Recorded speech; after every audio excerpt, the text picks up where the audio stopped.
Oh, my fault. Hey, what's up with y'all? It's your boy Protest Sports from the Protest Sports Network. I got back with that video for y'all today, man. What's going on with y'all? It's your boy Protect, man. Back with that video for y'all. If I get to all go to God, on God right here right now. Hope God's open the door for all you guys. Name we pray, amen. And today, as you see with the title, I got a little spicy 4-1 for y'all today. Should the Washington Commanders take command? Nation be trading said defensive tackle DaRon Payne on his last year of his rookie deal in order to reset the rookie scale and draft a guy like Jordan Davis at pick 11 in the 2022 NFL draft, man. Let's get it. So, I'm going to look at DaRon Payne stats very briefly. I'm going to give my opinions on DaRon. I'm going to talk about Jordan Davis, give my opinions on Jordan Davis, and we're going to go ahead and say, should we make this move in order to reset the rookie scale and get another impact defensive lineman in here and use those picks in order to get more talent at wide receiver, running back, tight end, safety, linebacker, all that good jazz. So let's get right into this, man. I'm going to waste no time. This is DaRon Payne statistics from last season. He was 24 years of age going into the season. He wore big 94, big pain. 17 games, fully healthy. He rocking, big dog. He had one fumble recovery for 6 yards, 4.5 of them sacky sacks. Got him on the ground playing on me, big dog. You know what I'm saying? 61 tackles, 35 solo, 26 assisted, 6 TFLs, 15 quarterback hits. Get that quarterback on my face. Play on me, boy. So, not bad statistics for Mr. Payne here. Very good statistics for Mr. Payne here. But we didn't see the impact of these stats. These stats, I don't want to say empty calories, but they're pretty darn close.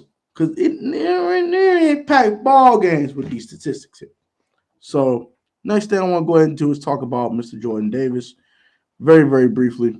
And we're going to get out of here because I'm not going to rap about him too much here. But we're going to talk about him very, very, very, very, very briefly. And we're going to get about it. So this is statistics from last year for Jordan Davis. So big 99, senior season from Mr. Davis here. They won the national championships. That's always good. They have 14 games played for Mr. Jordan Davis, 17 total tackles, 15 assisted, 32 total tackles. Tackles for loss were at 5, sacks were at 2. He did have 1 pass deflection. Jordan Davis was a huge part of that national championship game. The stats don't really tell you the whole story. He ate a lot of double teams, allowed other guys to eat. He opened up gaps for guys like Nakobe Dean and Trayvon Walker and guys like that to get to the quarterback when they were blitzing.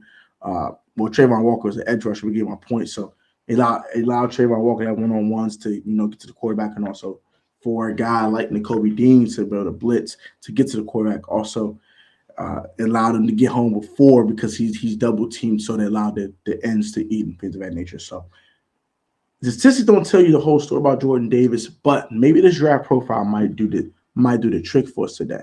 So we'll look at his draft profile very briefly and skim through it, and we're going to end the video with that. So we're going to smack into this, and then I'm going to give you my conclusion. Actually, should we trade DaRon and draft this young man?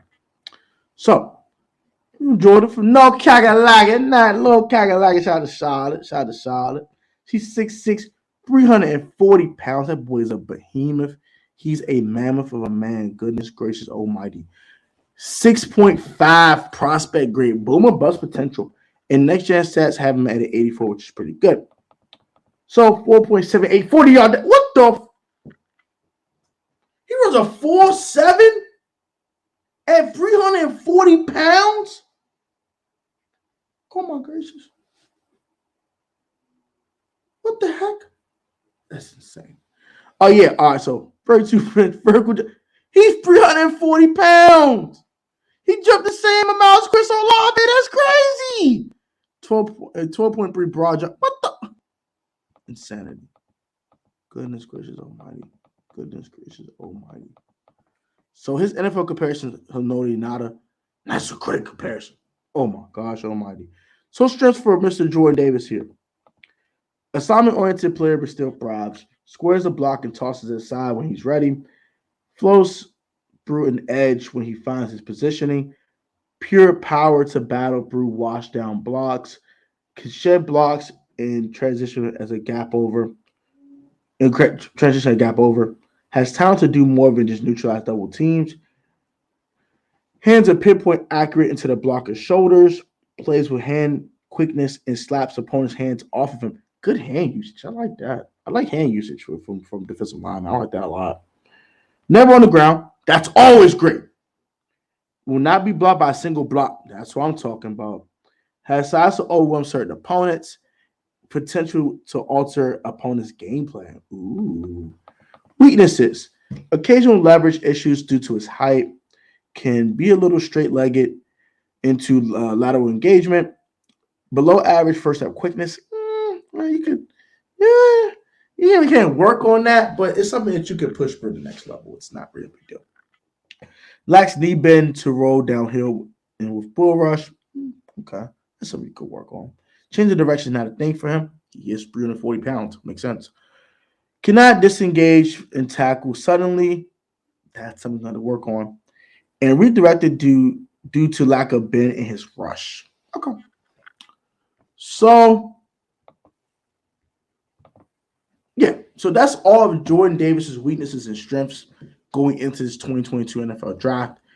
And my question to you is this. Would you trade DaRon Payne away in order to draft this guy and then use the picks that you get in DaRon Payne's trade in order to improve other positions on your team? If I was Pro Tech, put the GM hat on.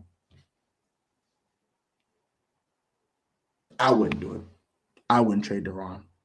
I wouldn't. Nah, can't do it. Nah. Can't trade DaRon. I'd rather just go and pay him.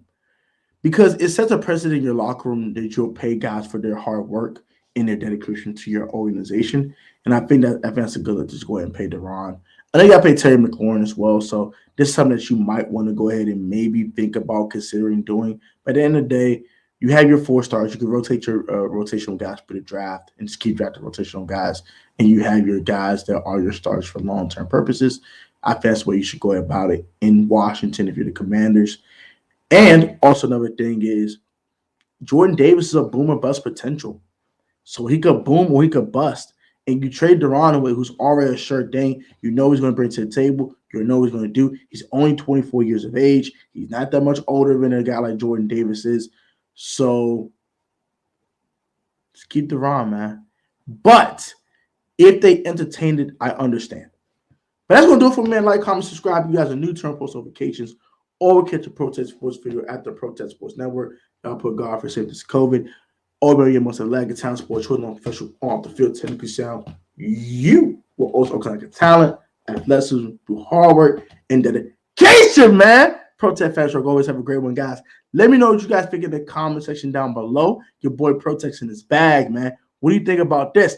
Do you think we should trade Big Payne in order to draft Big Jordan Davis at 11? Or trade back in the first round and go ahead and still draft said Jordan Davis? Until then, man, y'all take it easy. Peace, love, and blessings. And you guys have a wonderful rest of your day. Y'all take it easy, bro. Peace.